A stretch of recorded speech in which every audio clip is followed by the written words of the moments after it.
Alright guys, we got a 2019 Titan, Nissan Titan with a Cummins diesel in it. It has an oil leak right here. Right here. The oil drips out just a little bit from the timing cover.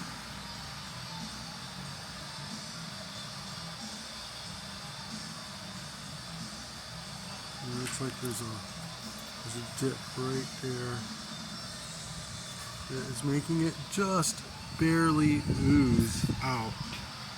And if you guys have this issue where you got a drip coming out the bottom of your timing cover and you need to replace its silicone gasket, no big deal, right? Well, that's the intake. Windshield wipers, fan shroud, fan, piles and piles and piles and piles of stuff. Just, it's quoted as 11 hours in labor, but I'm probably 12 hours in right now, and I still haven't even gotten this valve cover all the way out yet. Yeah, and then I got to put it all together. This is the first one I've done, mind you, but I've got a lift and everything. If you guys are going to try to do this, there's two triangle pieces in the back of the intake you got to undo. Don't forget there's a tube that is on top. It's around in here somewhere. There's a tube that goes in the top. Oh, look at that. Little tube that goes on top. I don't know for sure where it is, but it's right under the intake.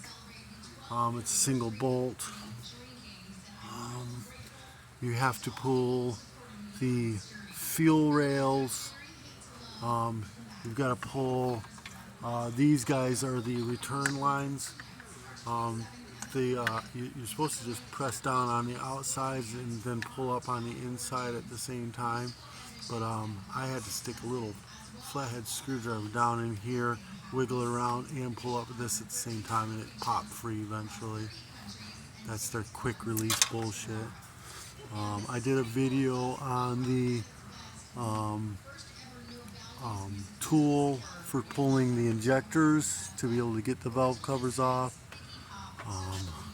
So yeah, I'll put that video on, later as well. I'll look up a puller for you so you can do this yourself if you feel like it. Not an easy job at all. So I'm going to clean up all the surfaces now and get ready to do this. But yeah. Water reservoir, air filter assembly. Yay. Alright guys, make sure you disconnect your batteries because you got to take alternator out, air compressor dropped out, you need the brackets out, power steering pump out, bracket out. You don't have to take the water pump off the front of the cover. I did because I couldn't figure out what was going on. But it's just there's so many bolts you can't figure it out until you get all the bolts off. Then it comes off pretty easy. There's one plug underneath. There's one plug underneath when you're pulling the intake. Intake manifold, one person. I wouldn't suggest it. I use the engine lift. It's heavy. You can pick it up, but it's heavy. And you kind of got to wiggle around past this guy here.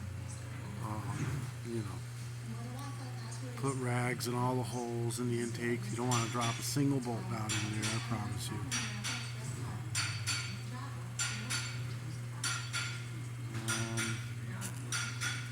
I'm trying to think if there's anything else. I don't think there is. I think that's pretty much it. There's sensor on the valve cover on the driver's side. Make sure you unbolt that. I snapped the sensor right off trying to unclip it. Just unbolt it. It's so easy. So much easier. Oh, another thing. I gotta replace the radiator. There's a nipple that comes off right here. And I slipped and bumped it and it snapped right off. And you would think that this part would be separate, but nope, it's not. So you have to, it comes a whole radiator. You gotta buy a whole radiator. It's not horrible, it's like 500 bucks, 400 bucks. Not horrible, but could have done without that. Yeah. I think that's about it. It's just a lot of wrenching, guys. I would strongly suggest against it. Let her drip. Or freaking take it to the dealer and let them do it 11 hours. Alright, guys. Peace.